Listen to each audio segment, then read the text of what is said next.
जाती रिपोर्ट बाबू गुलाम हुसैन माला मौजूद जाती में यूरिया बांजी खोटई डीलरन पारां भाण खे ब्लैक ते विक्रो करण खिलाफ जमींदारन एक्शन कमेटी आबदगर मोलाबख्श थईं इब्राहिम थई मोहम्मद मूसा जत जुल्फकार तुर्क ऐं ॿियनि जी अॻवानी में मुख्तियार ऑफिस मेन गेट अॻियां एहतजाजी मुज़ाहिरो करे धरनो हयो वियो।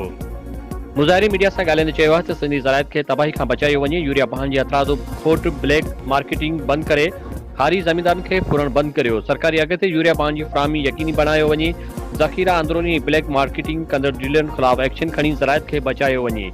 डीसी सिजावल असिस्टेंट कमिश्नर जाती ऐं आला अख़्तियारनि खे कानून लागू करण जो पाबंद पूर्ण बणायो वञे।